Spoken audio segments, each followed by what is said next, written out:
Buenos días a todos, bienvenidos a este webinar sobre cómo podemos poner en el mercado nuevos productos.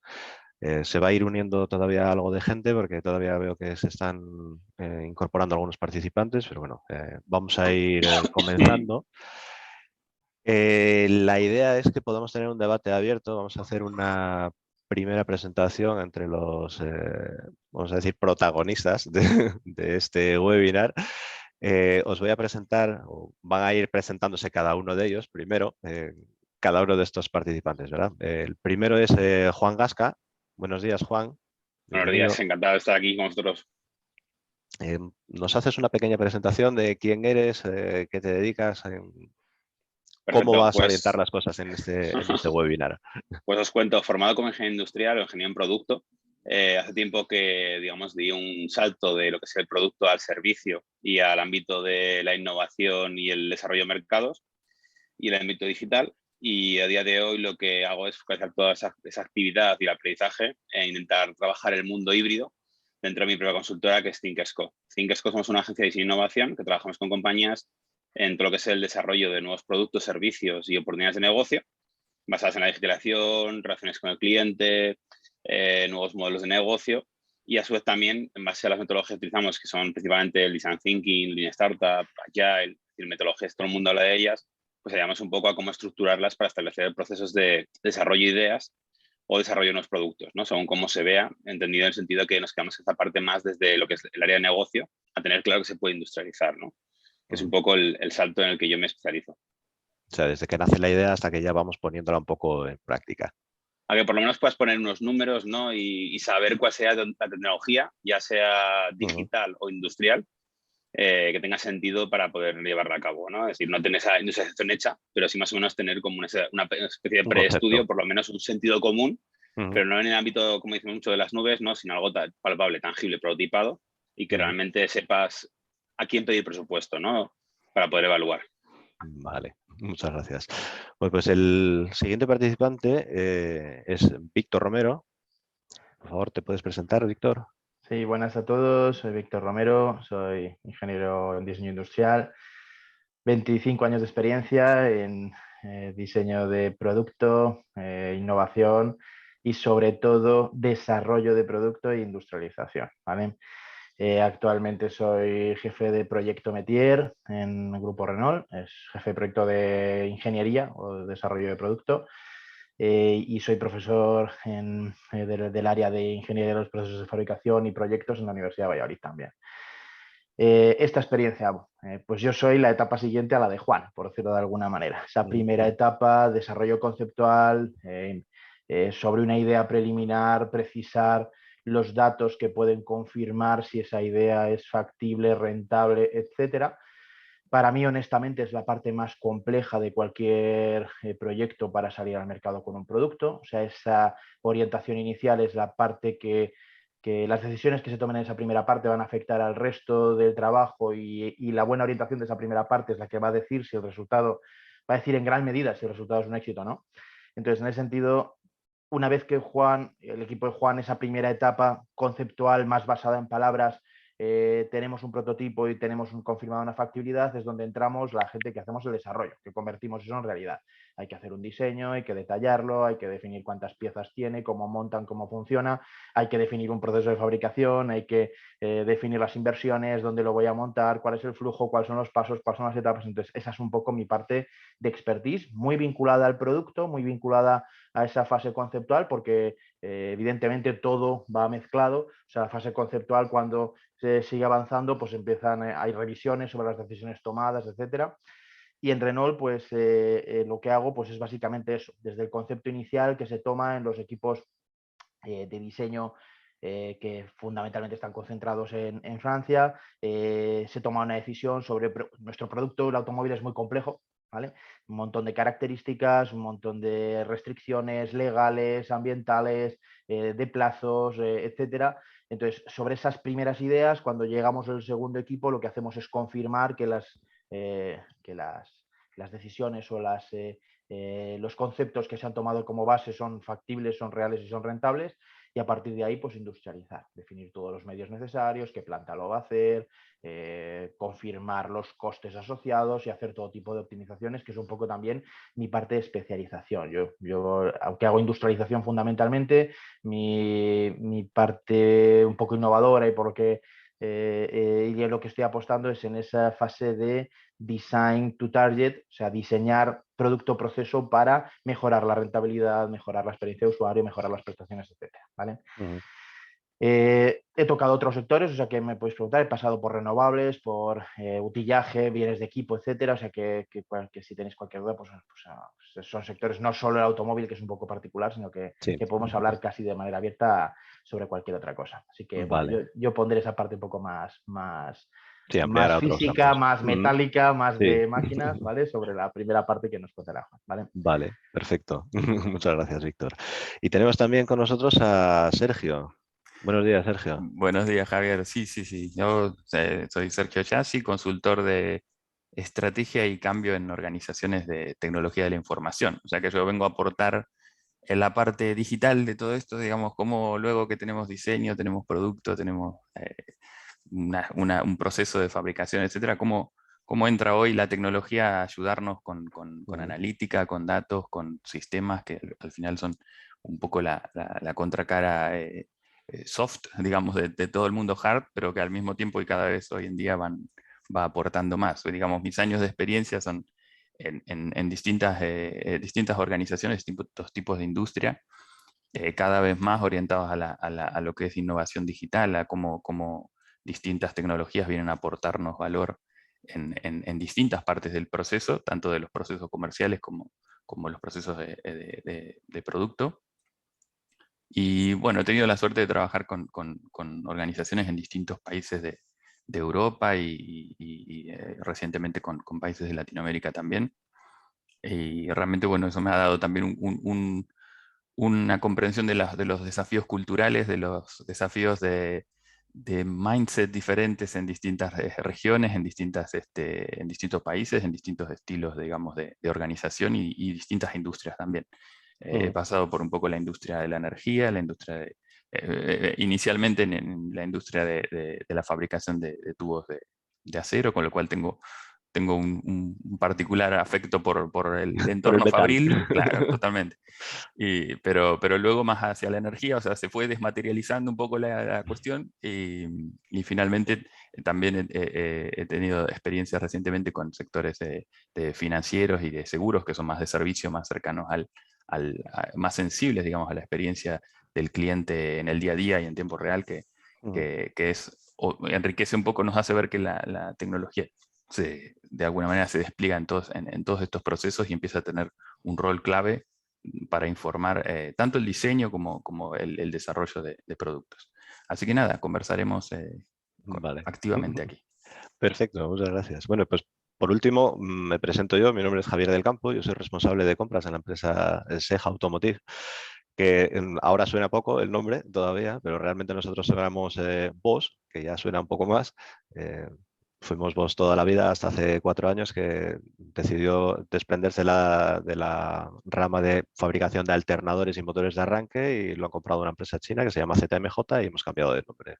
¿Vale? Yo soy responsable de compras desde hace 2 años, pero bueno, he pasado también un poco prácticamente el ciclo completo dentro de la empresa, empezando por el departamento de calidad, calidad de clientes, calidad de fabricación, calidad completo, después todo, y después ya pasé a ser responsable de fabricación de varios componentes. También estuve como responsable de ingeniería en los lanzamientos. Y finalmente, pues acabé ahora, en esta temporada última, estamos en la parte de compras, calidad de compras y compras de material directo e indirecto. Anteriormente también se ha estado relacionado un poco con sección del sector de la energía, como tú, como Sergio. Lo que pasa es que yo era en la parte de diseño, plantas de biogás y de aerogeneradores. Hace ya 25 años, hace una buena temporada.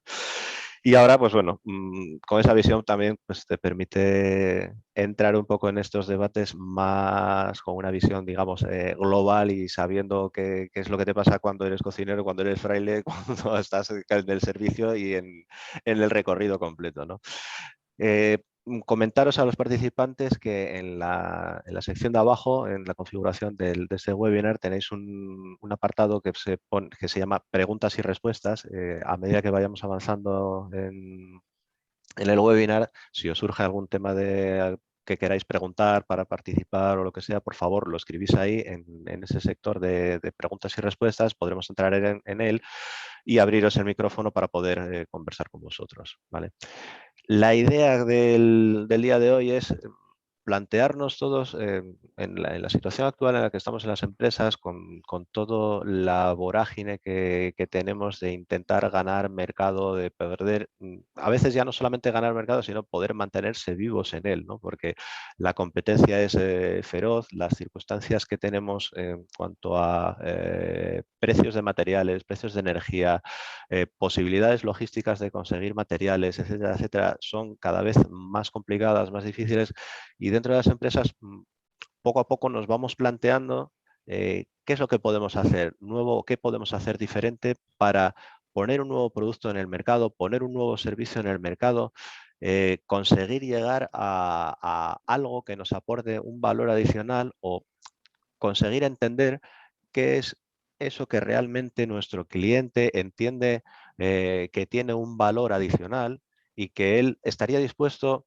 o bien a cogerlo con tu empresa o bien incluso a ampliar el tipo de contrato que tenga contigo por el tipo de producto que te entrega, que estaría incluso dispuesto a pagar un plus más o algo más que a tu competencia o a otros proveedores que puedan ser, digamos, más lejanos, que puedan estar en Asia o en India, en otros países que puedan ofrecer cosas a muy bajo costo, pero a lo mejor no están ofreciendo ese plus, ese servicio, ese algo adicional que motiva a nuestros clientes a estar con nosotros y no con otros. Entonces, lo que nos planteamos a veces es, internamente, ¿nosotros tenemos el conocimiento? Puede ser. Mi sentimiento a veces es, llevamos, por ejemplo, yo en mi caso, en esta empresa en la que estoy trabajando actualmente, llevo 25 años. Conozco muy bien lo que hacemos.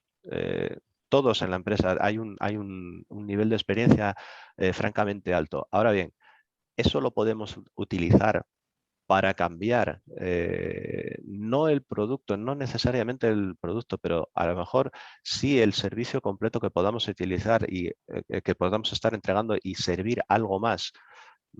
A veces eso nos cuesta mucho y nos falta la idea conceptual inicial, que a lo mejor Juan es el que tiene más esa idea de cómo podemos arrancar, cómo me entero yo qué es lo que necesita mi cliente. Pues ¿Cómo le pregunto? Yo creo que en la última frase has marcado un poco las pautas de qué está ocurriendo, ¿no? El problema que tenemos es que de alguna forma siempre trabajamos desde el qué podemos, qué puedo yo, ay, pobrecito de mí, o hay cómo rentabilizo mi fábrica, y ya muy centrados en el ROI. No os he contado, pero yo doy clase en muchos MBAs, ¿no? Tanto en el IE, en el SIC, en el CEU. Y un problema que tenemos al final en las organizaciones es la búsqueda del ROI y del retorno de inversión en el corto plazo y como mentalidad. Entonces, hacemos en el segundo punto la parte de necesidad. Yo creo que hablamos mucho del cliente en el centro, pero muchas veces lo olvidamos. El cliente en el centro implica que no importa lo que yo hago, no importa quién soy yo, no importa dónde estoy, sino que lo que importa es quién es él y qué espera de mí. Ese es el proceso conceptual inicial. Y luego es el camino que tenemos que llevar a, una vez que sé lo que él necesita, que al final ahí necesitamos también técnicas de empatía y aprender a preguntar y escuchar, que no oír, porque muchas veces oímos y no escuchamos. Es cuando tenemos que hacer el camino de, ¿y esto cómo lo llevo yo a mi fábrica? ¿Qué sucede en esa parte? También tenemos que cambiar otra mentalidad, que al final es, a lo mejor tienes que hacerlo tú. A lo mejor es como tú mezclas lo que tú eres capaz de hacer con lo que hace otro. Y ahí aparecen los términos hoy de co-innovación, los términos de innovación abierta, incluso las grandes compañías están dando cuenta, donde al final tenemos que mezclar activos. Entonces, claro, si yo empiezo desde el qué puedo hacer yo con lo que soy, con lo que tengo, con ese conocimiento que comentabas que tenéis, hacia el mercado, tenemos un problema, porque estoy muy lejos y lo que voy a hacer al final está limitado desde lo que yo puedo hacer, claro, pero no es lo que necesita. Y a veces creemos que son grandes cosas, pero son pequeñas cosas. Y os cuento un pequeño ejemplo.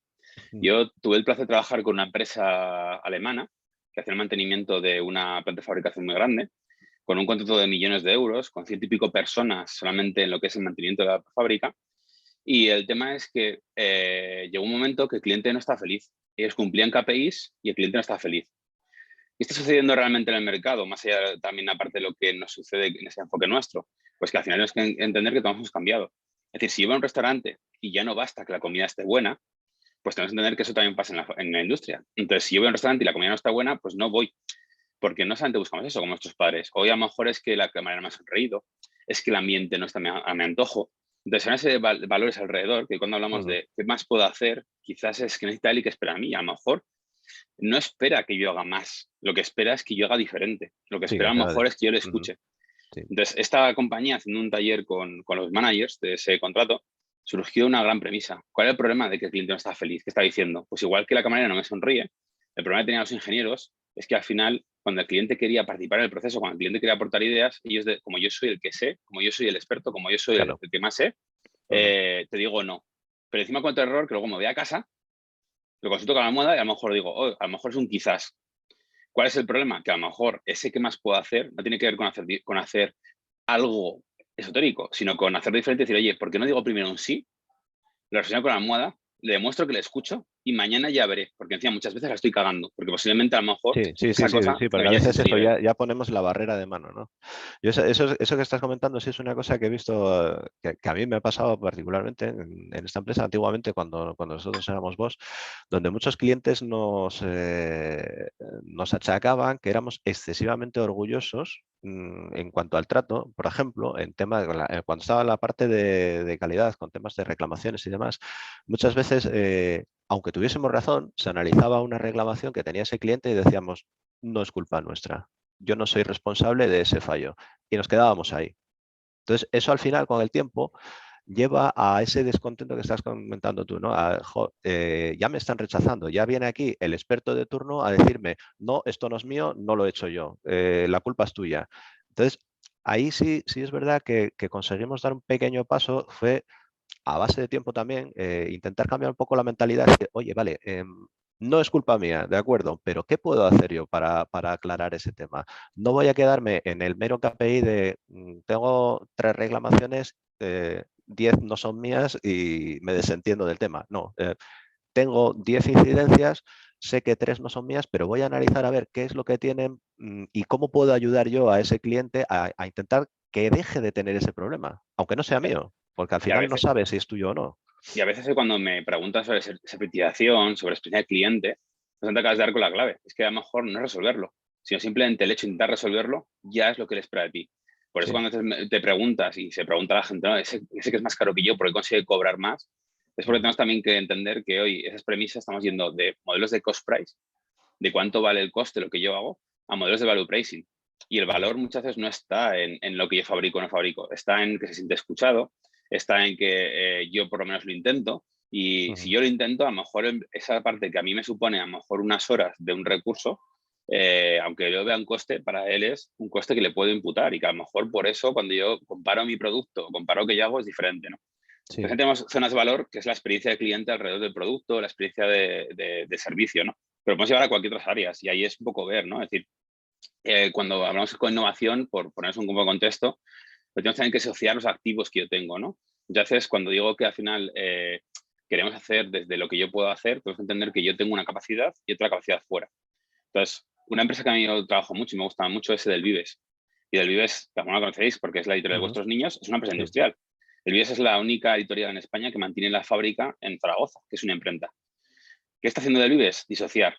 ¿Qué tiene Del Vives? Tiene por un lado la imprenta, tiene por otro lado la edición de contenido y tiene por otro lado la parte de logística. Pues por un lado, con la imprenta doy capacidades y de repente fabrico para otros y a otros editoriales ya no competimos, sino que soy su partner y yo soy su productora. Caso de editoriales de niños en inglés.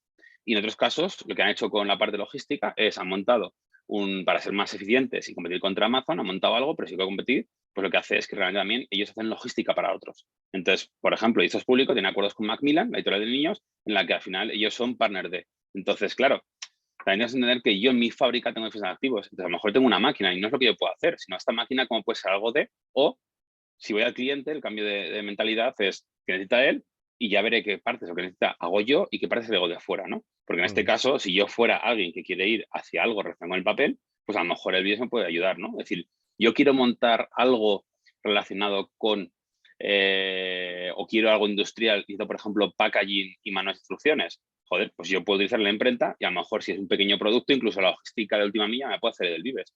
Entonces, el Vives, que es una industria, me está dando unos elementos que yo, sin otra industria, pues a lo mejor hasta ahora, teniendo, por ejemplo, inyectoras, no puedo competir porque yo no puedo pasar del B2B al B2C, pero si el cliente me está saltando y hay una oportunidad en el B2C, pues a lo mejor realmente no tengo por qué yo montar la logística, por qué yo montar la fabricación de esos elementos de papel. Es decir, está claro que es muy diferente ir a B2B y yo entregar 1000 unidades de algo a yo vender 1000 unidades al mercado. Entonces, esa es la parte. Si el mercado también está cambiando, porque cuando hablamos del cliente, tenemos también que ver quién es nuestro cliente hoy en día, ¿no? Yo creo que lo que está pasando en las compañías hoy en día y el mayor error es que si tú le preguntas quién es tu cliente, no saben quién es. Y eso pasa mucho en la industria, porque muchas veces confundimos mi canal con mi cliente o al final a quién voy, ¿no? Es decir, voy a salir un poco de la industria para daros un ejemplo. A mí me hace mucha gracia que en el sector asegurador, muchas aseguradoras, el prescriptor de seguros, el retailer, ¿cómo se llama? La cartera, el que tiene la cartera, y eso tiene que es su cliente. Y por eso muchas veces los seguros no son humanamente entendibles. Porque ¿para quién trabajan? Para nosotros como clientes, aunque o para el distribuidor, que es el que nos hace el seguro. Porque seguro que todos tenéis a esa persona, ese amigo, ese familiar que se dedica a la venta de seguros. Y que al final tan pronto cambia de cartera y coge a una empresa como a otra. Entonces, claro, yo me he encontrado con cuando ha sido, oye, ¿quién es tu cliente? No, pues son ellos, nuestro canal de ventas. No, es tu canal de ventas. Claro. O somos Coca-Cola, somos empresas de alimentación. ¿Pero a quién trabajo? ¿Para Carrefour? ¿Para el campo? ¿O trabajo para el cliente final?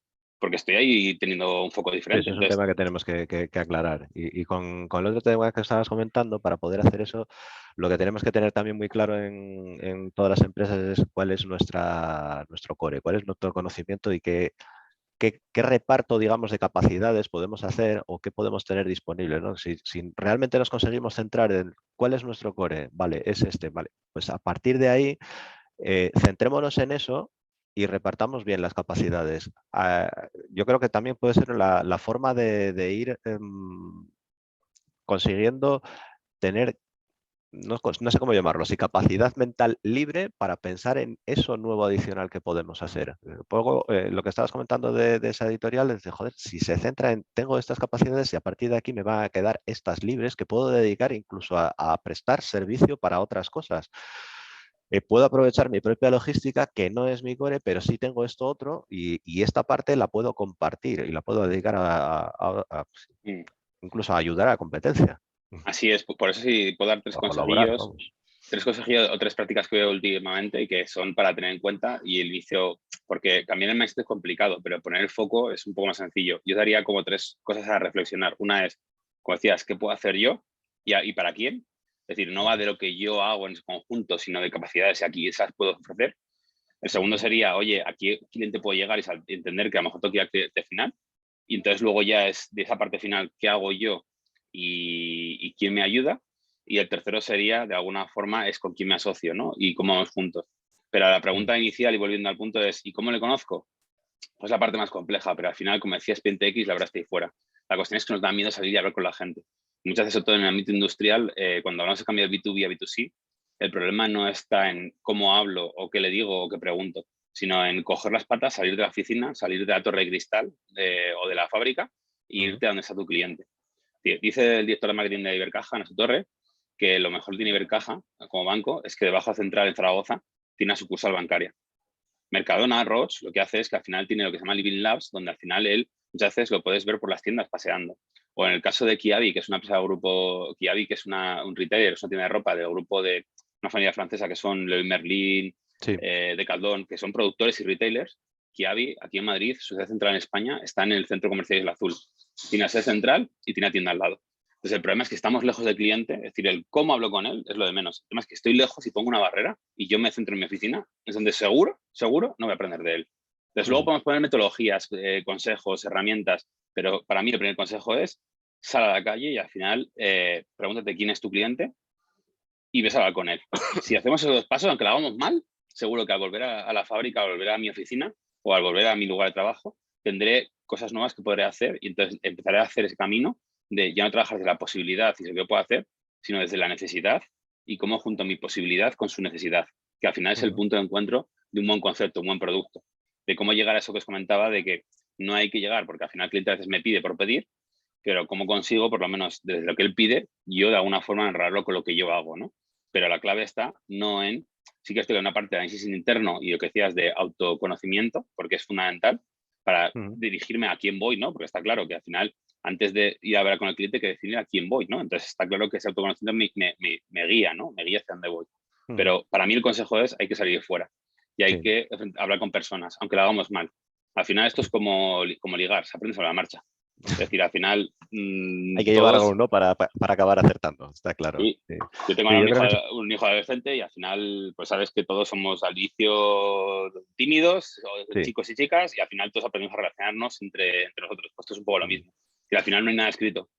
Sí, yo eso es un tema que muchas veces veo, ¿no? También que la falta de contacto directo con nuestros clientes, a veces damos muchas cosas por hechas, no terminamos de ir ahí, no nos atrevemos, tenemos miedo a decirles que no o que sí. A veces decimos lo que decías antes de le digo que sí y luego que no. Bueno, que por lo menos que vea que a mí me escucha. Sí, yo eso lo veo muy positivo, pero veo muy importante el perder ese miedo a ir al cliente y saber lo que se hace con nuestros productos actuales, por ejemplo, porque a lo mejor nuestro producto es parte integrante de un conjunto que resulta que a ese cliente le resulta tremendamente incómodo tener que tratar con 3, 4 personas diferentes o con 3, 4 proveedores diferentes, y a lo mejor una oportunidad de negocio buenísima puede ser que tú puedas entrar en el negocio de hacer realmente una integración, ¿no? de esos diferentes productos y dar un plus adicional o ver cómo puedes trabajar con esas cosas. No sé, por ejemplo, si yo entrego una parte mecánica y resulta que eso lo utilizan con una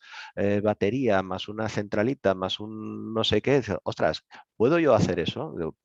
Pues a lo mejor sí, a lo mejor me puedo lanzar al mercado y decir, mira, sé que ese cliente tiene una necesidad enorme porque me he molestado en comunicarme con él, me he peleado o me he abierto, he perdido de alguna forma esas, digamos, vergüenzas, ¿no? Entro ya a ese diálogo con el cliente, veo realmente cuál es la necesidad y, ostras, me doy cuenta que eso que yo le estoy vendiendo como algo único tiene que interactuar con un montón de cosas más y yo mismo le podría ofrecer esa interacción y eso otro y venderle, digamos, un paquete completo y eso sin duda le va a dar un plus.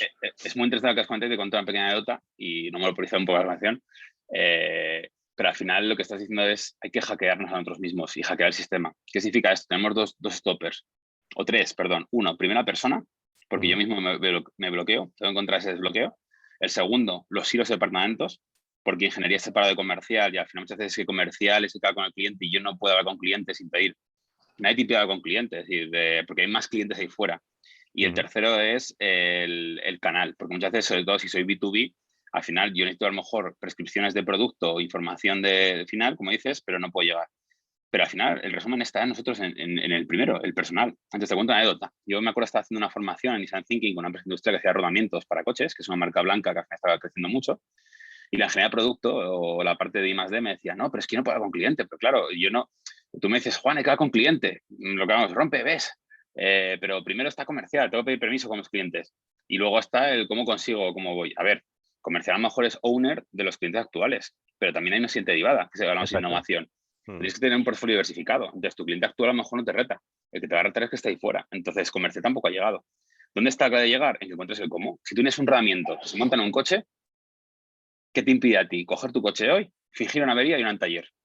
Si al final esto no va a hacerlo correctamente, ¿no? Esto va de que tú necesitas hablar con la gente del taller para saber qué problemas se han montado los rodamientos. Entonces, si tú como departamento más de necesitas esa información, como decías, o entender si mi rodamiento encaja con estos 3 o 4 elementos, porque al final esto no va del rodamiento, va de que la dirección del coche funcione. Claro, exacto. Es decir, y va de cómo lo montan, qué te impide a ti, como usuario, sin ir en contra de tu ámbito comercial, sin ir... Porque al final es coger el taller que está cerca de casa, ir con tu coche y fingir una avería o preguntar, creo que la dirección está desalineada, que a lo mejor puede tal, y con eso generar conversación. ¿Qué te impide? No te lo impide nadie, te lo impides tú mismo. Es decir, porque comercial, ¿no? Comercial te está, y es cierto que a veces hay que también ser respetuoso, porque también los silos y procesos organizacionales también, comercial tiene esa relación con los clientes actuales, que son los que al final también estamos viendo y te están dando información, entonces tampoco hay que ir en contra, porque a lo mejor, pero si estás a Sotoni más D y estás haciendo unos productos, es decir, sale ahí fuera, si la verdad es que ahí fuera. Entonces, en todo podemos hablar, o yo puedo hacer un mystery client, yo puedo levantar el teléfono y, no, es que mi cliente no me deja hablar con... Vale, entonces, pues vamos a respetar la cadena de mando, por decirlo de alguna forma, ¿no? Tengo un canal y no se cliente. pero posiblemente el cliente de mi competencia es otro canal diferente y no lo tenemos ni mi partner ni yo. ¿Qué me impide a mí llamar por teléfono, intentar hablar con él? ¿Me tengo que identificar o no? Pues esa es la parte de que, a ver, cuidado, no estamos haciendo nada ilegal. Cuando hablamos de hackear, que es una palabra anglosajona, parece que hackear, un hacker es malo. Hackear significa romper el sistema. Y el problema es que si el sistema no me deja avanzar, tengo que encontrar la puerta de atrás. Y la puerta de atrás, de forma legal. El yo coger a una tienda de competencia, llamarle por teléfono y hacer una pseudo encuesta, intentar hablar con él, está en mí, no está en, no, es que no puedo, pero tengo que ir por ahí, pero claro, se puede enfadar.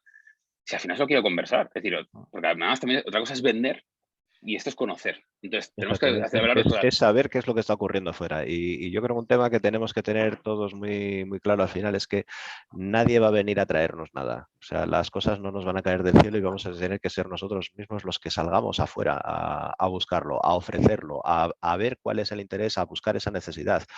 Nadie va a venir a pedirte un nuevo producto de repente dice necesito esto y quiero esto y esto y esto y esto. Eso es francamente difícil. Puede ocurrir, evidentemente, pero en la situación en la que estamos ahora yo creo que somos más nosotros mismos los que tenemos que salir al mercado, ver cuál es la necesidad, ver qué es lo que les pasa a nuestros clientes o a nuestra competencia incluso. Si, oye, ¿a estos qué les pasa? ¿Por qué estos van tan bien y yo voy tan mal? ¿Quiénes son mis usuarios? Lo que estabas diciendo, ¿no? ¿Cuál es el cliente final? ¿Por qué este cliente final se decide por utilizar esto o no utilizar esto otro? Tratar de entender esas cosas, ¿no? Yo, si queréis, os comento, en una empresa grande como la nuestra, un sector maduro, el automóvil, parece que es algo como muy cerrado, pues coincido totalmente. Al final todos tenemos que entender que la base de todo, rentabilidad, volumen, ventas, negocio, etcétera, es lo que necesita el cliente. Por ejemplo, nosotros, dentro de que es una organización enorme, lo hemos entendido bien y hemos hecho un cambio bastante radical. Nos pasaba lo mismo. Al cliente solo le trata la comercial, ¿vale? Y al final había como unas barreras y una dificultad de tener información y eso ha cambiado totalmente. Nosotros ahora somos las plantas las que respondemos a las reclamaciones de garantía. La planta que ha fabricado el vehículo es directamente el que responde y es el que, si tiene un análisis, es el que va al concesionario a ver ese vehículo, entender qué pasa, cuál es el problema, qué es lo que necesita, etcétera. Y eso ha sido una fuente de información valiosísima. Y como decía Juan, al final estás hackeando el sistema, rompiendo esas barreras, porque eres tú el que tienes que arreglar el problema. No te vale un informe que ha redactado un comercial en un concesionario. Tienes que ir a verlo, ¿vale? Y entender el cliente, comprender qué es lo que necesita y demás. Y eso, en este momento actual, que es muy particular por cambio en los modelos de consumo, por cambio en la forma de compra, en el equilibrio de aprovisionamientos lejanos, dificultades de compra de ciertos componentes, pues este mercado tan cambiante, a mi entender, escuchar al cliente es una de las claves. Por ejemplo, nosotros, en el ámbito automóvil, podéis decir súper maduro, todos sabemos que es comprar un coche y qué se espera de comprar un coche, pues está cambiando completamente. Ahora se está hablando pues de pago por uso, de car sharing, de compra de servicio, movilidad. Entonces, y eso cada empresa tiene que escuchar a su cliente y darle lo que necesita. Por ejemplo, nosotros, ¿qué es lo que hace un fabricante de automóviles? Vender coches, ¿no? Parece que es lo lógico, ¿vale? Pues ahora no. Ahora hemos creado una división, por ejemplo, que lo que da es servicios de movilidad. Entonces, directamente se escucha que hay taxistas, hay Uber, hay transportistas. Entonces, ahí lo que se busca es escuchar los que necesitan. Y como comentaba Juan, a uno le compro el coche, luego tengo que mantenerlo, tengo que tener un concesionario, el seguro lo compro por otro lado y al final tiene una complejidad asociada importante, pues lo que se busca ahora es tratar de dar un servicio completo. No, yo te doy un servicio de movilidad de tus mercancías, un servicio de movilidad de tus clientes a una cuota fija y con todo integrado, ¿vale? Entonces, un poco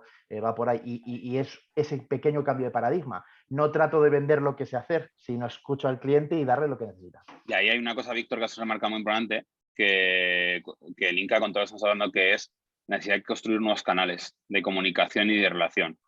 ¿Por qué? Porque al final el problema también es que dentro de esa capacidad que tengo, hay una reflexión estratégica y una orientación de negocio adaptándome a la realidad. Pero el problema es que ahora mismo mi modelo está basado mejor en unos canales o en unos partners o en un cliente intermedio que él tiene su propia reflexión. Entonces puede estar alineada. Si yo sigo detrás, me puedo estar poniendo en riesgo, ¿no?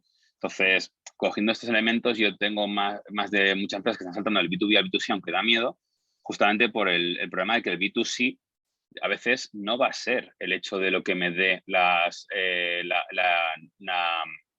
perdón, no va a ser lo que me dé de comer, pero tengo que estar ahí. pongo un ejemplo de una empresa industrial que está pasando eso mucho. Cerveza. Es decir, si yo me guío por los retailers, al final el retailer tiene un objetivo y yo otro. A lo mejor el retailer va yendo a lo sano, pero yo sigo vendiendo cerveza. Y por mucho que quiera hacer cosas sanas, es decir, mi portafolio de producto al final es cerveza y bebidas alcohólicas basadas en la fermentación de la cebada. Entonces, si el retailer de repente dice que alcohol free y tal, ¿cómo yo me reajusto? Porque a lo mejor sí que puede haber un objetivo de negocio ahí. Y encima, tendencias, como las entiendo. Es decir, las veces ha habido mucho problema con, por ejemplo, las artesanales y con toda la diversidad y toda la culturización del cliente, ¿no? Como decía Víctor, el cliente está cambiando. Hoy somos más cultos que nunca. De repente, en un país en el que veníamos, y esto se ha demostrado, y hemos trabajado en algún proyecto, que éramos un país que venía del vino, de repente ahora hay más cultura de cerveza casi del vino. Porque las nuevas generaciones, el vino era algo que ha sido como muy lo tradicional y la cerveza se adapta a esos nuevos modelos. ¿Qué han tenido que hacer las cerveceras? Pues, por ejemplo, Mao, vas a Madrid y tiene su cervecería. ¿Quiere montar en retail y quiere él vender cerveza a litro o a caña? No, pero es que yo tengo que montar este canal porque si no tengo este canal, yo no tengo métricas no tengo analítica. ¿Qué ha hecho Mao? Es que si empezamos a meter métricas igual que metemos en fábrica, si yo puedo controlar el flujo de caudal y yo tengo mis propios dispensadores, yo tengo información de verdad con una serie de bares en las que tengo un living lab en las que yo sé realmente qué se vende y cuál se vende más y cuál se vende menos. Y yo lo puedo trabajar ese proceso para que sea real. No el que a lo mejor cuando llego a los bares, a ver el bar, qué le interesa vender y qué no, o quién le ofrece la oferta, y cuando él me dice que ahora se vende más tostada que rubia, en base a que lo dice, en base a que él ha conseguido la oferta del competidor, y entonces por eso realmente también está prescribiendo. La información está muy sesgada y muy contaminada. Entonces, con lo que decía Víctor, tengo que encontrar ese canal, ¿no? Y ese canal al final a veces implica incluso hacer esos elementos que en el caso, por ejemplo, de Mao, es un caso de libro, de decir, me monto mi bar, pero el objetivo, cuidado, no es montar bares, que ahí cuando la gente lo ve, ¿no? Y de repente, no es montar bares, ni es vender cañas una a una, porque yo soy una empresa industrial y no puedo saltar de vender millones de euros en cisterna, que al final eso es la industria, a menudeo. Claro. Pero necesitan esa información. Entonces, al final ese canal lo tengo que crear y ese canal implica una inversión muy gorda, ¿no? Ahí entraría también la parte de Sergio, ¿no? De toma de datos y demás, o ayudaría o no ayudaría, dificultaría más las cosas todavía. El tema de análisis de datos, porque a veces la sensación que tenemos es, tenemos datos, hablamos de siempre del Big Data, pero al final, ¿qué hacemos con ellos? ¿Cómo los analizamos? ¿Cómo le sacamos partida a toda esa información? Porque ahora también nos ofrecen muchas empresas a veces, no sé, a mí me han llegado a veces ofertas de Amazon también, de tema de gestión de datos. Podemos sacarte, vamos, hasta el DNI de sabe Dios qué cosas que dices tú, bueno, esto no sé hasta ni siquiera si será legal. ¿Cuánto es legal? Después, ¿qué hacemos con eso? ¿Cómo podemos manejar toda esa información? Porque no cabe duda que para poder reaccionar y meterse en el mercado, vamos a tener que tener esa información. Requiere una inversión. Como estaba diciendo Juan ahora, tengo que poner bares, tengo que abrir nuevas sucursales, tengo que abrir un nuevo canal donde pueda detectar cuál es el pulso real del mercado. Pero a lo mejor hay otros también vía IT donde se puedan detectar cosas, donde te pueda permitir a lo mejor con una inversión menor, no lo sé. ¿Eso cómo lo ves tú? ¿Cómo se ve? Sí, pensemos lo siguiente, ¿no? O sea, porque esto es bastante... los últimos 5 años hemos vivido una aceleración en la tecnología, ¿no? Y estos últimos años, por necesidad, se incrementó aún más. Pero no estábamos antes acostumbrados a tener tanta información, tanto dato, y hacíamos nuestros KPIs en base a sistemas que emitían información con una periodicidad, ¿sí? Mensual, no sé, semanal. Hoy tenemos información en tiempo real de qué está pasando con nuestros productos, con nuestros clientes, con las experiencias del cliente en las plataformas en las que interactúa.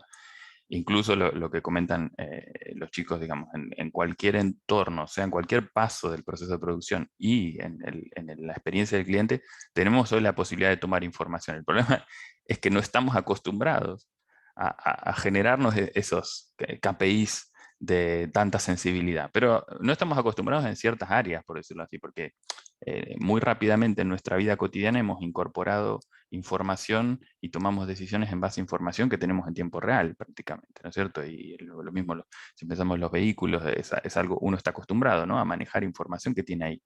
¿Y por qué estamos en las organizaciones veníamos con esta cultura, digamos, de un KPI, lo que llamamos lagging indicators, ¿no? Los indicadores que llegan después, ¿no? Medimos la satisfacción del cliente con el NPS. O sea, el NPS, no sé si conocéis de lo que estoy hablando, el NPS es un indicador de Net Promoter Score, que es decir, que el cliente, cuando nos preguntan, seguramente lo habéis completado en miles de servicios, ¿no? Cuando nos preguntan, ¿recomendarías esto a un amigo? ¿No? ¿En qué volverías a consumir el producto de uno a tanto? ¿Eres un promoter o eres un detractor? ¿No? O sea, ¿eres un promotor o un detractor del producto? Esta es una medida que es casi un estándar en lo que es satisfacción del cliente, pero es una medida que llega tarde. Porque quiero decir, cuando esa medida llegó, ya tu cliente ya está insatisfecho. Y cuando tienes uno insatisfecho, sabemos que el efecto nocivo que eso tiene y viceversa, ¿no?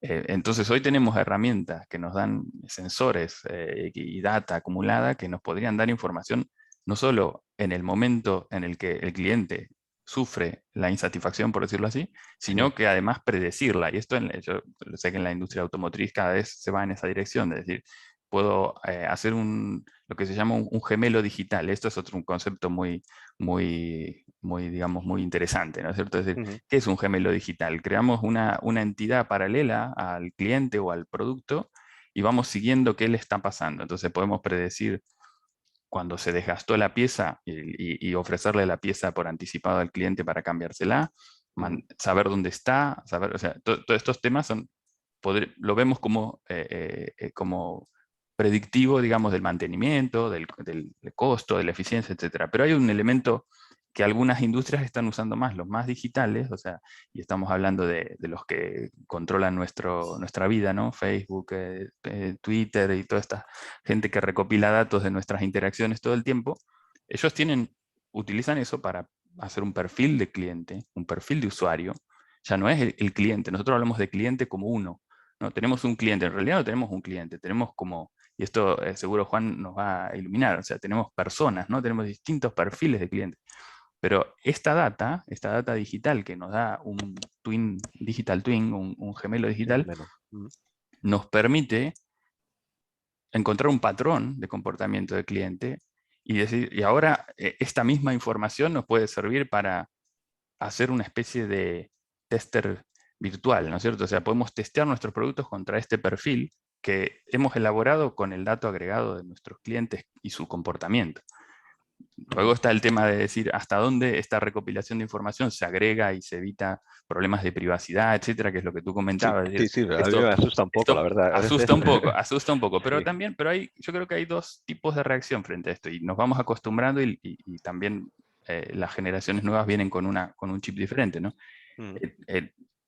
Si lo entendemos como un servicio para nosotros y confiamos que hay detrás mecanismos regulatorios que aseguran que no va a utilizarse en forma equivocada, esto nos da un servicio, porque de alguna manera si el Google Assistant me conoce mejor, me ofrece los artículos que a mí me interesan, si la cervecera me conoce mejor y entonces saco un tipo de cerveza que va más con mi perfil, porque de repente... más acorde con los gustos y puede preparar, sí, efectivamente. Exacto, esa generación de producto viene iluminada de lo que comentaba de los cambios en el comportamiento de consumo, que me parece muy importante esto, entender no solo que tenemos distintos clientes, sino que además el cliente cambia.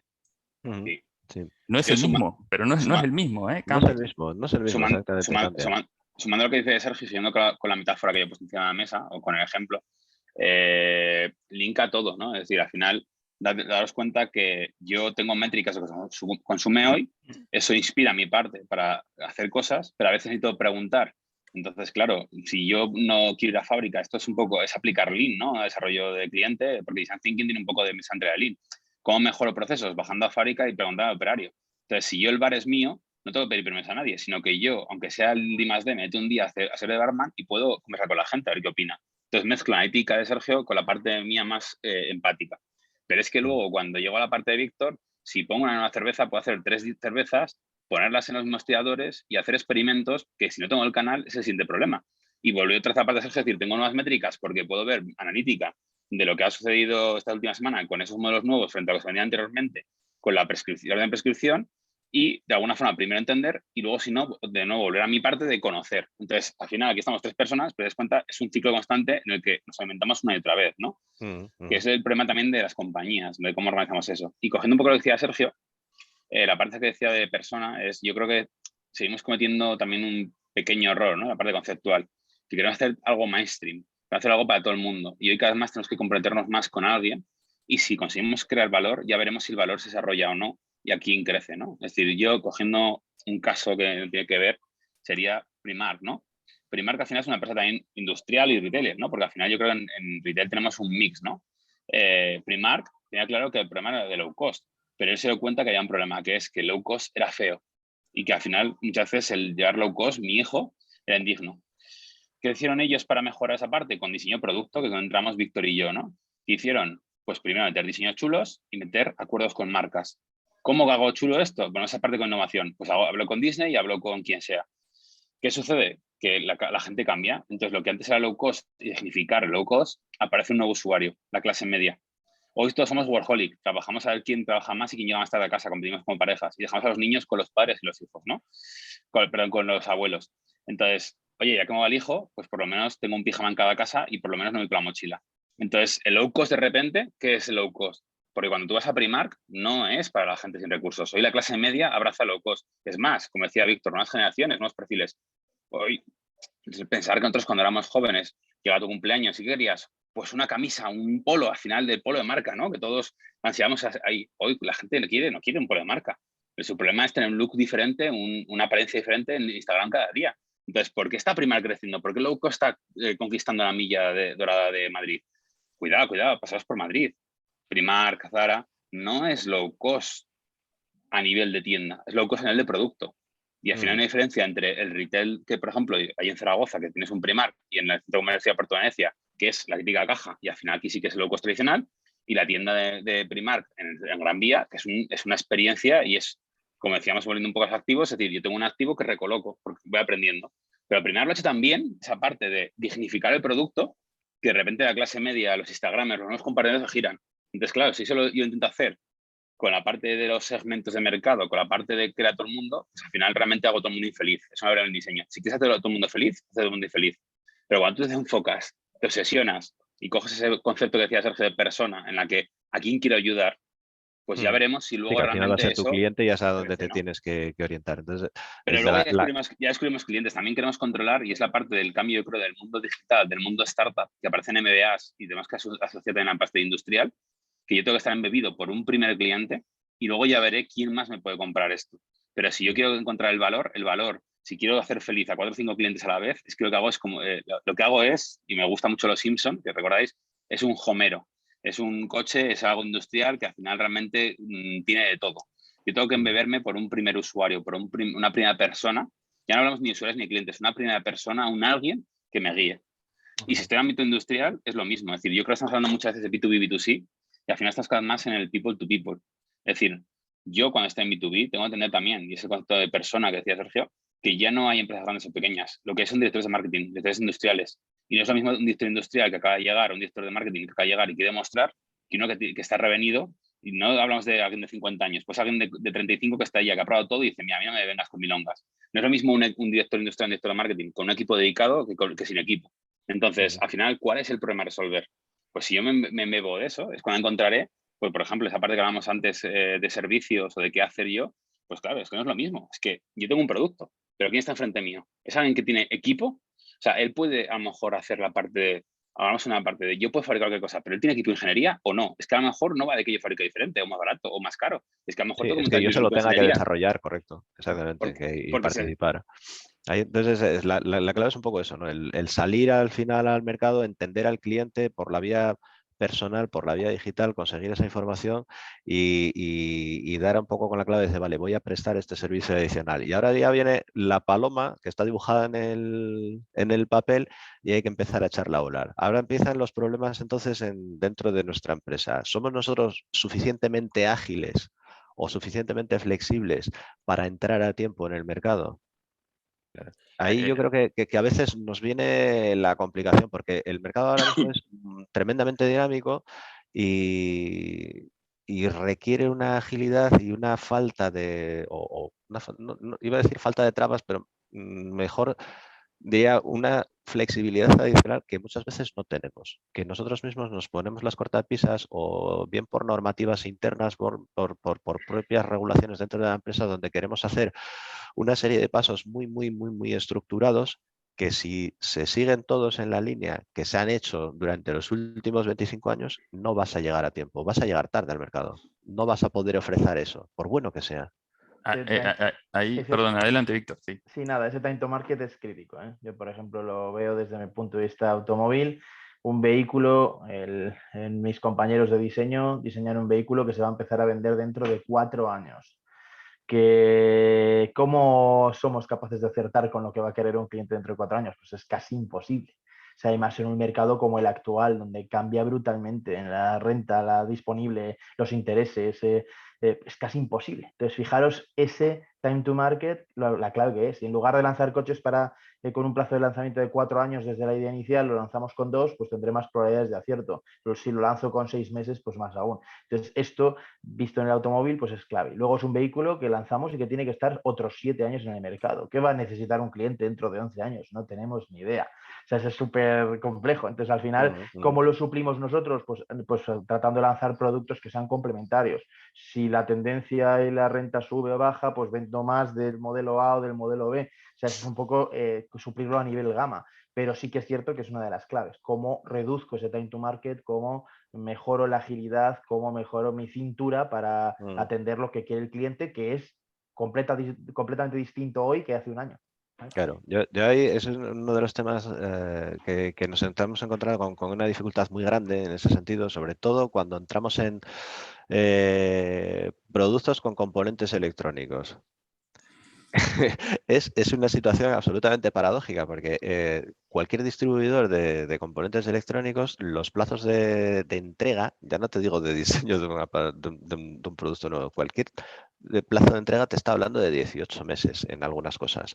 Entonces, si tú hablas ahora mismo, por poner un ejemplo, en un teléfono móvil, que los componentes para fabricarlos, el distribuidor te los va a entregar dentro de 18 meses, el primer planteamiento es, o sea, para dentro de 18 meses ya no me valen para este modelo.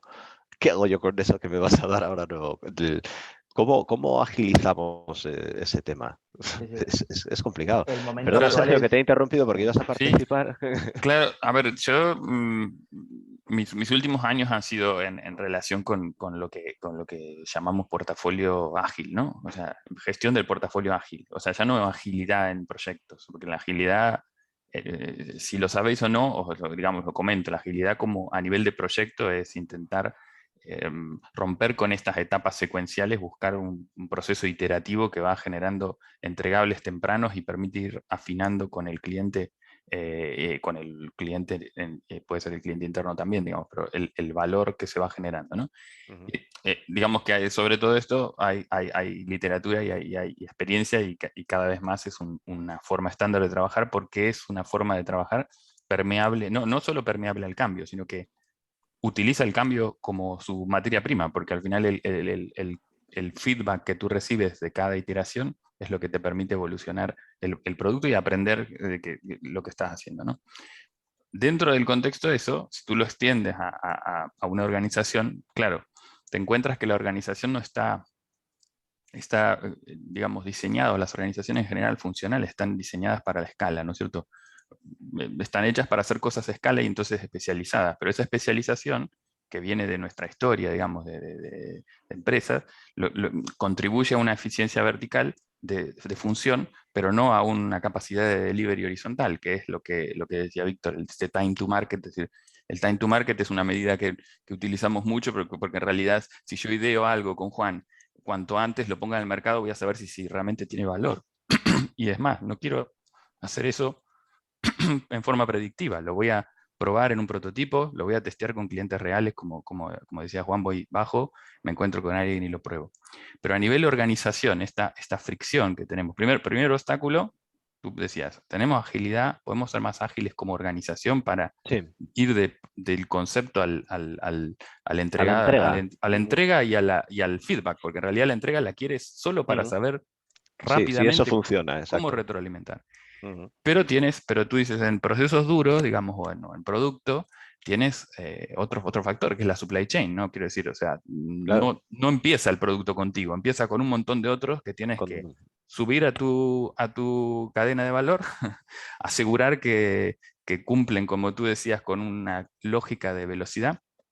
A ver, en particular, yo, digamos, mi experiencia es más en proyectos de desarrollo de software. Y el software tiene una particularidad que es más maleable, por decirlo así. Pero igual las organizaciones padecen de los mismos problemas de silo, ¿no? De organización funcional, ¿no?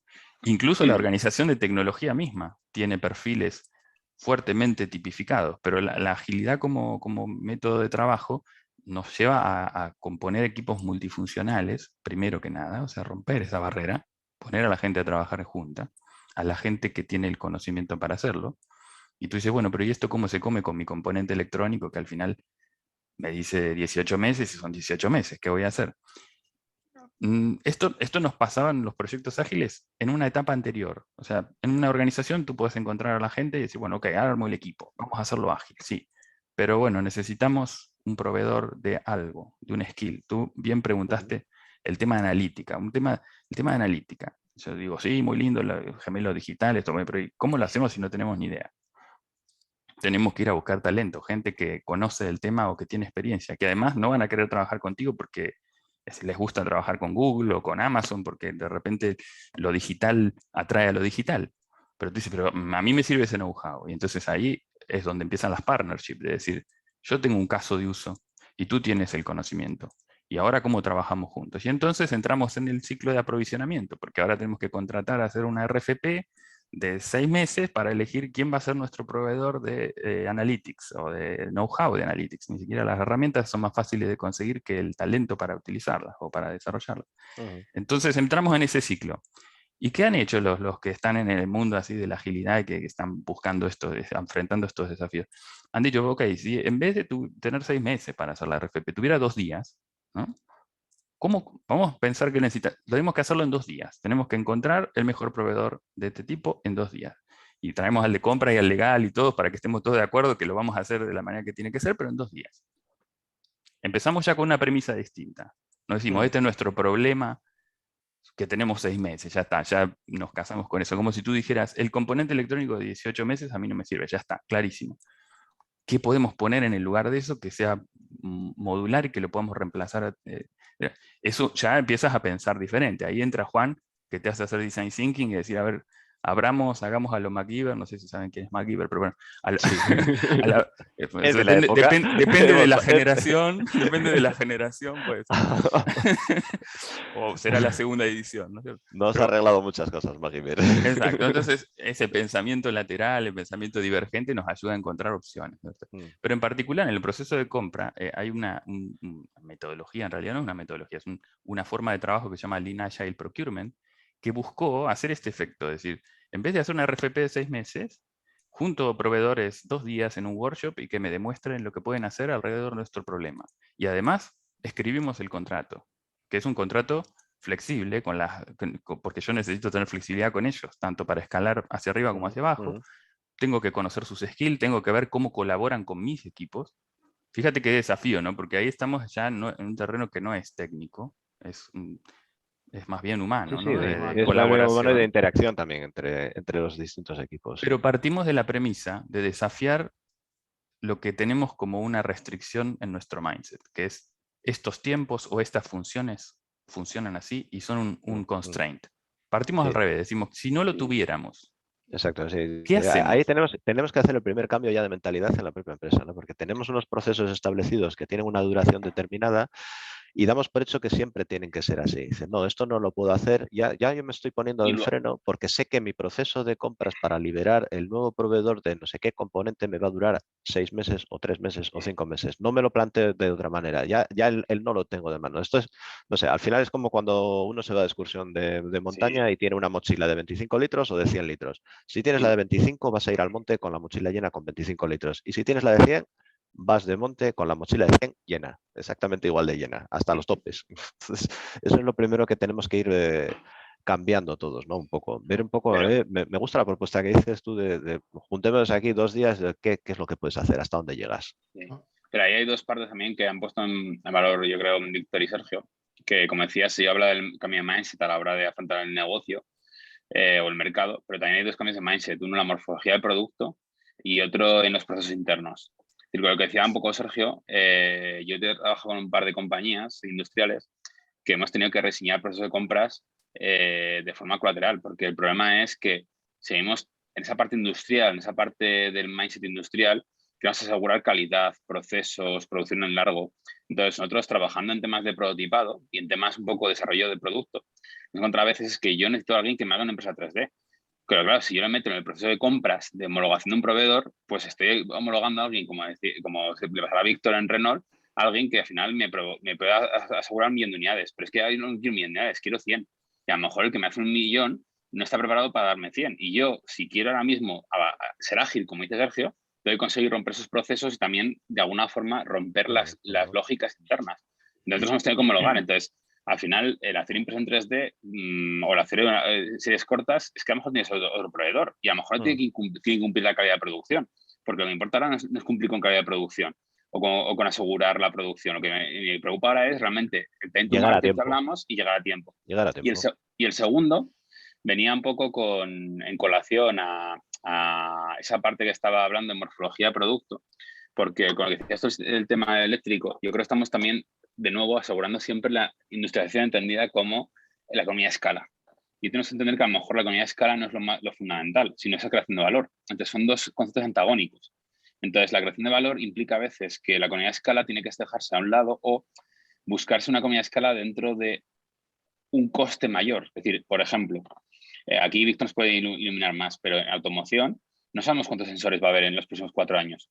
Entonces, al final, a lo mejor toca hacer una pantalla que detrás no lo estamos viendo como usuarios, pero tiene más conectores. Porque si no pasa lo que pasa muchas veces en nuestro hogar, que llegas, te compras una tele, de repente aparece, mezclas 3 dispositivos o tal, y no tiene más que un puerto de HDMI. Entonces, si aparecen más oportunidades de meter altavoces, meter cosas como tú no sabes, pues te están limitando. Entonces, claro, eso implica que ahora a lo mejor estoy poniendo un sobrecoste, lo que tenemos bajo, de nuevo veis la mentalidad del ROI, que nos mete ahí en la cabeza, un sobrecoste que no tiene sentido en el corto plazo de mi producto, pero sí en el largo plazo porque va a ser mayor el coste Me de está que si no lo agilizando tengo una preparado, ampliación posterior. y aunque luego no lo utilice nunca, entonces, claro, esto pensaros en mentalidad de ROI y mentalidad industrial, es que a lo mejor nunca lo utilizo, pero hoy es más, por ejemplo, en conectividades o en la parte electrónica, el riesgo de que, o sea, a lo mejor hay que meter más cosas, no pueda de aquí a 2 años, o que aparezcan cosas nuevas, ¿no? O capacidad de computación. Entonces, hoy tenemos que a veces sobreescalar producto que va en contra de la economía de escala y de la reducción de costes, porque al final eso permite que la generación tiene más flexibilidad para poder crecer. Y luego el siguiente modelo que me está mandando es la parte de modularidad, que es algo que Sergio que lo está diciendo y ámbito IT que te participo mucho, que se habla de industria del software y cada vez más la industria del software está cayendo en los paradigmas de la industria tradicional. La industria del software ha entendido que el mazacote de software no funciona. Entonces tengo que partirlo en trozos. Entonces, de repente ahora tenemos modos de assembly que a lo mejor es que no es efectivo. Y a lo mejor, aunque me cueste modos de assembly o partirlo, fabricarlo en más piezas, me permite también esa capacidad. Entonces, claro, el problema es, si yo centro un producto en ese elemento electrónico que comentas que en 18 meses, es cuando tengo riesgo. Si yo al final entiendo que eso es un elemento electrónico X y que a lo mejor el año que viene voy a cambiar o aparece una nueva generación con un nuevo anclaje, pues a lo mejor tengo que hacer un producto que esté adaptado a que el anclaje es lo de menos. Si yo utilizo el anclaje, mi fabricación va a estar utilizada en el próximo millón de unidades, pero posiblemente ahora necesito un anclaje optimizado. Necesito más flexibilidad de anclaje, ¿no?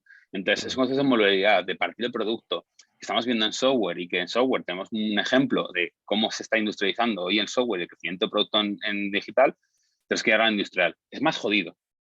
Sí, porque luego la integración a veces es donde vienen los problemas y ahí también puedes entrar o podemos entrar en juego en qué es lo que decidimos hacer nosotros por nosotros mismos y qué es lo que podemos, digamos, contratar. Porque a lo mejor no tenemos la capacidad total y sí, dividiendo en trozos sí nos permite siempre ser mucho más ágiles, pero no podemos perder de vista al final esa parte de integración que tiene que hilar francamente fino, porque ahí surgen muchas veces dificultades. Yo creo que, perdón, porque has tocado un punto. Sí, adelante. No, pues si me permites, Sergio, perdón que te corte, por poner un caso concreto lo quiero decir. Yo trabajo mucho en ámbito mobiliario. Antes se hacía mobiliario las mesas de forma aislada. Hoy realmente entendemos que la mesa es un conjunto de tableros con patas. y que al final el usuario puede elegir como quiera y que si al final de repente aparece una pata nueva o hay tendencia de cambio de pata, el tablero sigue siendo el mismo. Entonces, claro, si yo voy a monolítico y a fabricación industrial, esa mesa puede optimizar. Pero claro, si yo voy a mesas, si de repente el cliente me pide en vez de una mesa de 1,5 metros, 2 metros, pues a lo mejor, cogiendo el sector o el ámbito de lo que decía automoción, que conoce Víctor, tengo que a lo mejor subdimensionar la pata. Entonces, si yo busco la pata eficiente en fabricación hoy, para una mesa de 1,20 metros, pues va a ser el producto perfecto a nivel de coste. Pero es que si a lo mejor yo no sé y puedo abrirlo, o de repente ahora se pone de moda que me dé madera, la gente quiere mármol, pues esa pata no me sirve ya. Entonces, esa es la modalidad de flexibilidad entendida, por ejemplo, en algo muy tonto, pero Sergio, para te cortar, pero era por aterrizar esas palabras y darte luego en mano, esa es la modalidad que quiero poner encima, ¿no? Que al final ya no es tengo una mesa, sino que a lo mejor tengo un sistema de construcción de mesas, que al final lo estamos viendo como usuarios. Entonces, eso mobiliario es maravilloso. Pero eso, por ejemplo, llevarlo a otros elementos industriales, habría que hacerlo igual. Claro, el problema es que duele. Duele porque es cambiar mi sistema productivo, duele porque de alguna forma es cambiar la forma de hacer y por eso entender que a lo mejor pues no voy a vender 1.000.000 de unidades nunca más. Pero tengo que ser capaz de vender 10 productos que facturen 100.000 unidades y tener esa capacidad. Pero no entiendo que a lo mejor ahí puedo aumentar el margen medio por unidad. Pero haciendo 1.000.000 de unidades nunca lo mejoraré, ¿no? Yo ahí confirmo, simplemente por cerrarlo, efectivamente en automóvil nos pasa eso. Cadenas de suministro larguísimas, plazos de entrega complejísimos, dependencia total de cada componente. Entonces, por ejemplo, tenemos vehículos, nuestro vehículo, pues cualquier vehículo en el mercado, pues tiene 20 ECUs electrónicas que vienen de un montón de proveedores distintos. Una ruptura de cualquiera de ellas hace que el coche no funcione. Pues ahora, por ejemplo, dentro de esta tendencia, para los que nos están escuchando, si queremos lanzar un producto al mercado, hay que tenerlo en cuenta. O sea, el mercado ha cambiado. O sea, ya no tengo esa seguridad en los suministros, ya no tengo esa estabilidad en las tecnologías, ¿vale? Entonces, al final, nosotros estamos cambiando de paradigma, por ejemplo, y haciendo eso. O sea, no podemos tener un producto que tenga 20 componentes críticos que vienen de 20 sitios diferentes. de localizaciones Correcto. distribuidas por todo el mundo. Entonces, al final se está cambiando y efectivamente, como decís, se va a un producto más modular donde concentro tecnologías, trato de tener un único elemento que además, como ya es un único elemento, puedo controlar mejor la cadena de suministro. A veces me lo hago en interno, por decirlo de alguna manera. ¿Por qué? Y sé que es más caro, pero me permite tener la certeza de que cuando vaya a fabricar voy a tener lo que necesito, ¿vale? En cuanto a la agilidad de proyectos también, lo que decíais, quiero prototipar el producto, es un automóvil, existe. El coche, el prototipo se hace muy pronto, con tecnologías no de fabricación masiva, pero se puede poner en un salón y detectar el feedback del cliente. El problema es que eso hay que lanzarlo con una cadena de suministro muy larga, ¿vale? Pero también se está cambiando el paradigma. Por ejemplo, para traer esa reactividad y acortar los plazos de llegada al mercado, pues al final, ¿qué hemos hecho? Nosotros teníamos 6 impresoras 3D distribuidas en 6 departamentos distintas. Pues las hemos colocado juntas y hemos hecho un pool de impresión 3D que nos permite tener cintura de cada fábrica, ¿eh? O sea, es que nos permite tener cintura a la hora de resolver problemas, desarrollar utillajes, lanzar nuevas versiones, corregir problemas, etcétera. Entonces, al final es una manera de detectar las dependencias, ponerlas bajo control y ir a soluciones más modulares, más flexibles para que me aseguren que cuando llegue al mercado nada va a fallar, ¿vale? Es un poco la pista. No, y mi reacción fue inmediata porque tocaron una cuerda sensible. O sea, lo modular es en software, obviamente, que es un cambio. Es interesante lo que decía Juan, porque la industria del software, sin ser hardware, en realidad originalmente se alineó con las prácticas del hardware. Y después se dio cuenta que no tenía por qué ser así, que tenía más flexibilidad, que el software es intangible. Entonces es más una cuestión de mindset, ¿no es cierto? Y aquí vamos a entrar en ese tema. ¿No? O sea, hay un autor que se llama Alan Kay, que seguramente lo conocéis, pero él dice que cuando la complejidad se incrementa, la arquitectura domina el material. Y esto es arquitectura, es decir, o sea, para nosotros ganar flexibilidad y hacer un sistema más orgánico, menos mecánico como es, porque hoy funcionamos de manera muy mecánica en muchos procesos y en realidad tenemos que ser más orgánicos, o sea, tener la capacidad de reacción que tiene un organismo, o sea, ser un sistema adaptativo, digamos, ¿no? Se dice que esto tiene que ver con la biología, pero que al final, ¿cómo lo llevamos esto al software hoy, por ejemplo? Hoy se habla mucho de monolito y microservicio, casi es un trending en lo que es patrones de desarrollo. Y simplemente es eso, es dividir módulos que permiten que además equipos independientes de un tamaño aceptable pueden trabajar a velocidades diferentes y darle al sistema un nivel de flexibilidad parecido a un organismo. Ahora tú dices, ¿cómo llevo esto a una fábrica? Quiero decir, se puede hacer, y hay industria, incluso en la automotriz, obviamente sé que hay experiencia. Me ha tocado trabajar en Suecia y en Suecia hasta Volvo hace, ¿no?, los vehículos en forma modular desde hace unos cuantos años, ¿no es cierto? Entonces ahí la modularidad te permite entonces después tener ritmos distintos, es decir, de repente cambio lo que es variable y lo que no, lo que es más estable, tiene un ritmo de cambio diferente, pero me da flexibilidad en aquellas zonas, por ejemplo, en las que el cliente puede ser más sensible, no sé, que el chasis, el color, que la pintura, que etcétera, ¿no?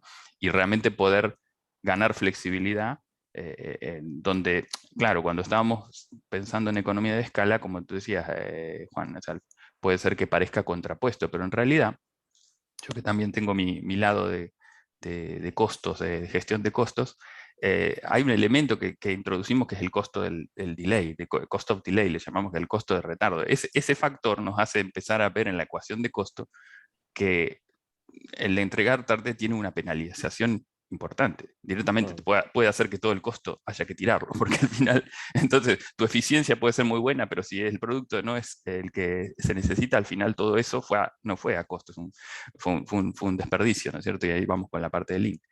Lo importante es entender, tener esta imagen un poco más completa.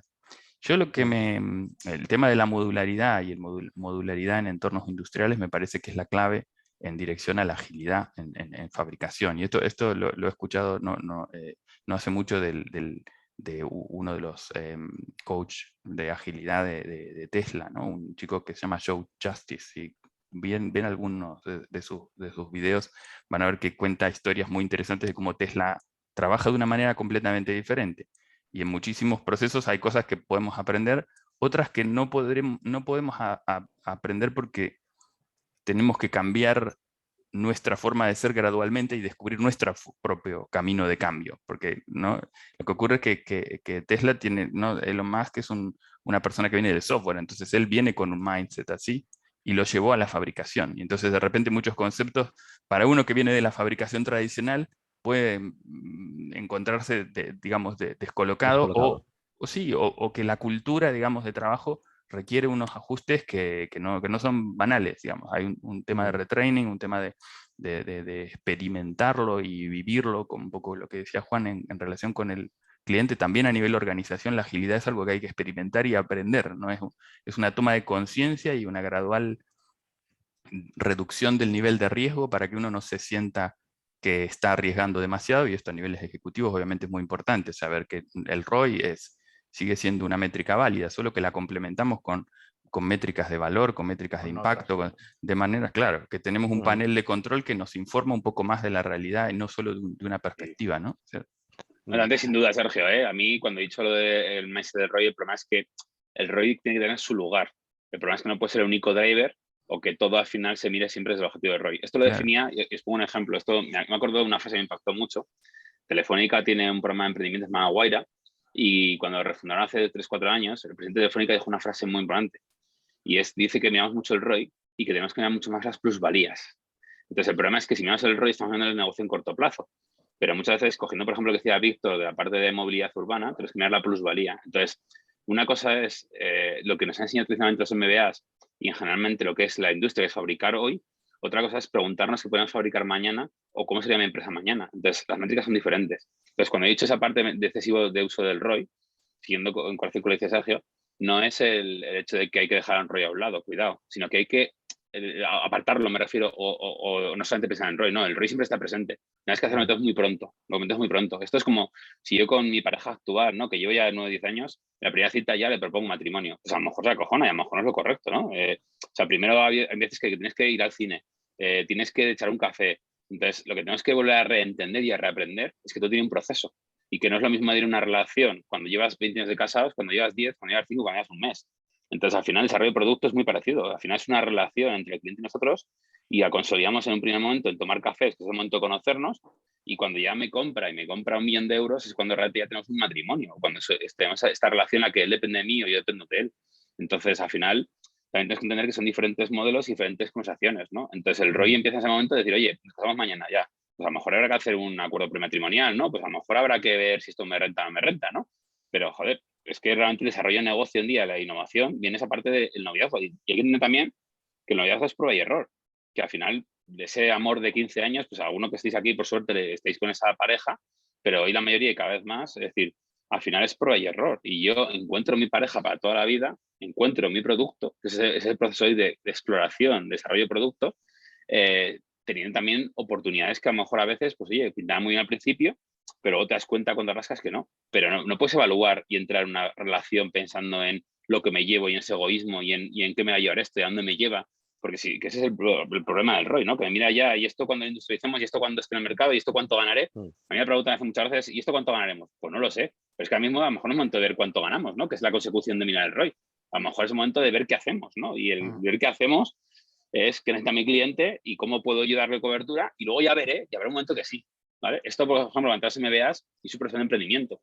Entonces, cuando hablas de emprendimiento, innovación, el problema del emprendimiento e innovación en las compañías es entender que es que hay dos modos de gestión. Una cosa es gestionar un negocio y otra cosa es explorar un negocio. Entonces, hablamos aquí es de que una cosa es que el ROI tiene que estar presente porque si yo fabrico un producto tiene que haber un ROI, pero otra cosa es explorar nuevas opciones de producto, nuevas opciones de servicios, soluciones, donde realmente las métricas son otras, y ahí Sergio ha puesto unas cuantas en mente, ¿no? De los que están presentes en la charla. Entonces, son dos modelos. ¿Qué es lo que en las MBA, si veis cualquier programa de MBA, ha cambiado? Y es una barbaridad. Y es lo que creo, personalmente, que la industria va un poco detrás hoy. Le está costando entender esto. Porque al final en los MBA, si tú ves el IE, ves SIC, ves ESADE, es cualquier escuela de negocios, las dos están dando cuenta de que tenemos dos modos de management no necesarios. Y el management, los skills y las necesidades y lo que medimos hoy en emprendimiento es diferente a la gestión. Por eso tú ves cualquier MBA, hoy el MBA tiene por lo menos un tercio, ya no es gestión, ya no es finanzas, es cómo crear negocios. Si esto lo llamamos a la parte industrial, es a lo mejor el 60% de compañía tiene que ser, o de mi día a día está hecho por el ROI y en cómo fabricamos, pero otro es la búsqueda de la futura fabricación, la búsqueda de la futura industrialización. Y eso es un poco lo que también implica, ¿no? Hay un tema muy importante es en esa situación, cómo se comparte la información, cómo se comunican las distintas áreas, porque al final va a haber una parte más, podríamos llamarla creativa, más de búsqueda del cliente, más de búsqueda de ese producto que puedo ofrecer al cliente o ese servicio que le puedo ofrecer, y luego tiene que haber una cierta transmisión, un engranaje bueno dentro de la propia empresa después para eso realmente llevarlo a efecto, que sea rentable, obviamente, porque al final, por mucho que queramos entrar en productos nuevos, la finalidad última no es meter productos nuevos, es que nuestra empresa gane dinero y, lógicamente, para ello tendrá que meter productos nuevos, pero no es el hacerlos por hacerlos, es simplemente para, al final, ganar dinero. Y para poder hacer eso, tiene que estar el engranaje, toda la maquinaria interna después de la empresa perfectamente engrasada y encajando todo perfectamente, que haya una transmisión de la información total desde el primero al último para saber qué es exactamente, transmitir esa idea perfectamente dentro de nuestra empresa para poder llevarla a cabo, o sea, ejecutarla y demás. Y sobre todo un tema que a mí o sea, me preocupa muchas veces es también relacionado con la agilidad que estábamos hablando, agilidad no solamente para llegar a tiempo en el mercado, sino para después gestionar las modificaciones, los cambios que van surgiendo a medida que estamos intentando entregar ese nuevo producto, ese nuevo servicio que vamos a dar. Porque hemos acordado una serie de cosas o hemos captado una serie de necesidades en ese cliente, nos orientamos hacia ellas, comenzamos a preparar nuestra empresa para preparar ese servicio, para entregar ese servicio, ese producto, pero a lo largo del tiempo empiezan, o sea, a lo largo del tiempo, poco tiempo, vienen cambios de especificaciones. Bien porque a lo mejor no se puede disponer en el mercado en un momento dado de una materia prima determinada. Por ejemplo, temas de electrónica. También muy relacionado con el software. Se hace por paquetes, se hace de forma muy dinámica, pero resulta que los componentes que yo tenía pensados utilizar determinados micros para de no sé qué marca, qué tal y cual, tienen un plazo de entrega salvaje, los tengo que descartar totalmente y me obliga a meter una modificación en esa propia programación que ya no me sirve la que tenía anteriormente. Tengo que rehacer otra vez mi programa totalmente y eso tengo que hacerlo de forma suficientemente ágil y rápida para llegar a tiempo, para no armar una tremendísima cagada dentro de mi empresa donde estoy construyendo algo que ya no es operativo y que ya no va a encajar uno con otro. Entonces, esa comunicación interna, esa transmisión dentro de de las empresas, yo a veces la veo complicadilla. No sé cómo lo veis vosotros, pero a mí muchas veces me cuesta. No trabajamos todos en el mismo ritmo, en las mismas velocidades. No se transmite la información a los canales adecuados, al destinatario, digamos, final, que realmente necesita tener ese conocimiento para hacer la modificación. O, no sé, por poneros un ejemplo, alguien de su mano mayor, por conveniencia para el propio producto, decide eso. Ostras, pues esto, si lo hago así, no te voy a congelar el diseño ahora, voy a dejar esto ahora abierto porque lo puedo cambiar después, pero ese primer prototipo que yo hice pues, en impresora 3D con un soft tool un poco de cualquier manera para salir del paso y constatar que se puede hacer así, resulta que es la clave para hacer el hard tool posterior y tú todavía no me lo tienes congelado. Entonces, claro, si yo pido ya con la modificación, lo otro no llega. O sea, ese tipo de engranajes a mí me cuesta mucho. No sé a vosotros. Víctor, te veo afirmar, yo creo que a Nosotros veces lo encuentras una tenemos. situación similar, ¿no? Sí, y lo único que nosotros lo tenemos grabado a fuego. Es una de las cosas que más llama la atención cuando alguien que viene a otro sector viene al automóvil, es esa ingeniería concurrente. Nada está cerrado hasta el final de los días. O sea, todo está en continua revisión. Y lo tenemos grabado a fuego, porque tenemos un producto con plazos largos, con muchas restricciones, con cosas que no son evidentes. Entonces, incluso el diseño conceptual está en permanente revisión. O sea, nosotros lo tenemos grabado a fuego porque no nos queda más remedio. Y a su vez creo que es una de las necesidades, iba a decir una de las ventajas competitivas, no, es una de las necesidades que necesita cualquier empresa que vaya a lanzar un producto. Yo empiezo con una idea, un diseño conceptual, que lo he hecho con el máximo de información, con el máximo de escucha al cliente, etcétera. Pero eso lo que me fija es una hipótesis que va cambiando. ¿Vale? Cuando voy a industrializar aparecen restricciones, no tengo el dinero, no tengo las máquinas, no hay proveedores, el material ha subido un montón y tengo que ir tomando decisiones continuamente con esa cintura que lo que me permite es llegar al objetivo final, que es poner el producto en el mercado. ¿Vale? Y como bien decís, pues tomar una cuota de mercado, ganar dinero con ello y que mi empresa permanezca, sobreviva y gane dinero. ¿No? Entonces, al final, esa es una de las claves. Para mí es absolutamente natural. O sea, no queda más remedio. Y es cierto que hay que engrasarlo en cada empresa. ¿Por qué? Porque hay criterios distintos. El que ha hecho el diseño conceptual, pues quiere que se respeten sus conceptos, pero el que va a industrializar no tiene dinero para lo que hace falta. Entonces, hay que encontrar el punto común. Nosotros lo tenemos ya grabado a juego, ¿vale? Y hay mucha literatura, pues eso, ingeniería concurrente, que evaluación del proceso de diseño continuo. Entonces, en ese sentido, hay bastante, pero para mí es más que una ventaja o es una dificultad, evidentemente, pero es una cosa que hay que tener, no nos queda más remedio. ¿Vale? A mí me encanta que hayas mencionado de la ingeniería concurrente, porque es casi un paralelo con lo que hablamos de la agilidad. O sea, al final estamos hablando de que la agilidad en el software evolucionó por distintos motivos y por distintas ideas de profesionales que consolidan conceptos y que sigue evolucionando, ¿no es cierto? Pero ya en ingeniería estos conceptos no son extraños, ¿no es cierto? Y el problema es que cada vez la cadena de valor se extiende, ¿no es cierto? Entonces, de repente tú puedes tener tu entorno dinámico y permeable, digamos, al cambio, preparado para absorberlo y propagarlo, pero te encuentras después con desafíos, ¿no? Que por escala o por lo que sea tienes como diríamos, muros entre distintas áreas, ¿no? Pero lo importante es esto, que al tener estos modelos de colaboración, yo insisto, esto es un proceso de aprendizaje y de colaborativo, ¿no? Fíjate que el ejemplo que daba del Agile Procurement tiene que ver con esto, con decir, donde veíamos una barrera, aplicamos el mismo concepto, ponemos junta a la gente que tiene el conocimiento para que este circuito de comunicación que menciona Javier se acelere, que esa comunicación sea bien compacta, o sea, bien cercana y dinámica, y además para que exista un alineamiento con el delivery, o sea, todos están de alguna manera alineados con eso que vamos a hacer. Entonces, tú piensas lo siguiente, tú dices, habéis empezado con esta conversación, tenemos el cliente y en vez de darle productos, pensemos que tenemos que darle servicios y soluciones. Y tu proveedor tiene que pensar igual, ¿no es cierto? Entonces, a partir de ahí ya no es un proveedor de producto. Trabaja contigo para crearte la solución que va en Es la un cadena partner. hasta el partner. Es un partner, y eso hablamos. Eso también viene a cuento de lo que decía Juan sobre la relación, ¿no? O sea, es una relación, ya no es una transacción, ¿sí? Entonces, esto ya lo hemos comentado años atrás. Pero digamos que seguimos llevando las mismas ideas a través del tiempo. Es bueno, es bueno, es bueno. Sí, no, Algunas de hecho, se mantienen. sumando lo que dice Sergio, yo creo que al final también está muy de moda, ¿no? El hablar de nuevos modos de liderazgo, nuevos de exploración, pero por eso hablaba yo también de la coinnovación, ¿no? Y hay ejemplos. Si no es en automoción, está viendo cómo está esa parte de que yo puedo andar solo hasta un lugar, pero acompañado voy más, a lo mejor voy más lento, pero voy más lejos, ¿no?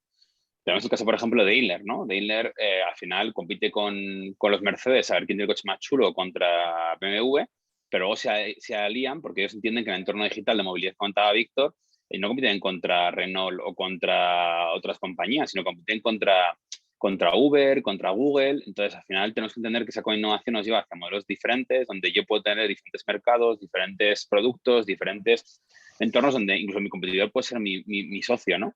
Y eso tenemos que llevar también a la parte de la compañía. Entonces, esos modelos de liderazgo que hablamos, pues al final, Sergio, tienen para mí dos ejes de actuación, ¿no? Entender qué es un proyecto y cómo trabajamos los proyectos, ¿no? Es decir, al final un producto es un proyecto y un proyecto vivo que crece, que nace, crece, se desarrolla y muere.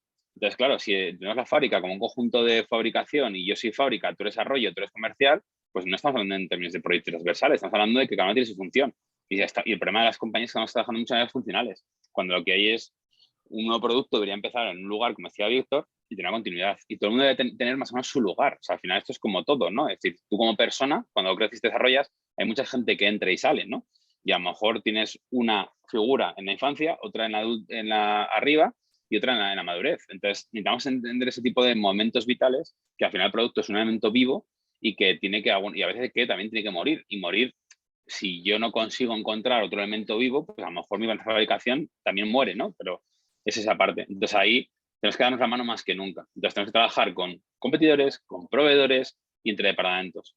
Y ahí también es cómo depuramos responsabilidades o cómo depuramos el liderazgo. Es decir, creamos mucho más liderazgo, pero tenemos que ir más allá. Tenemos que realmente abrazar de verdad cultura agile. Tenemos que a lo mejor abrazar de verdad modelos como la burocracia.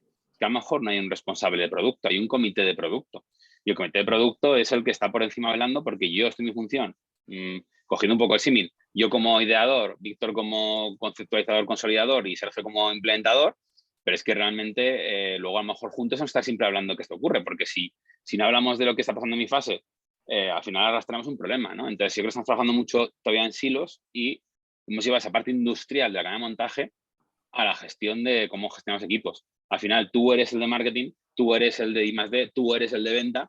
Entonces, no, perdón. Es que a lo mejor el de venta tenemos que traerlo, sacarle de la calle y lo más que puedo hacer es hoy estar en una sesión de producto, porque si no pone su visión o si no entiende lo que hemos hablado hoy, cuando le llega a él dentro de un año lo que tiene que vender, no sabe de qué va esto. Y entonces realmente empezamos no mal funciona. entonces, empezamos mal, nos Empezamos definimos como una cadena de ensamblaje y nos pasamos la posta el uno al otro.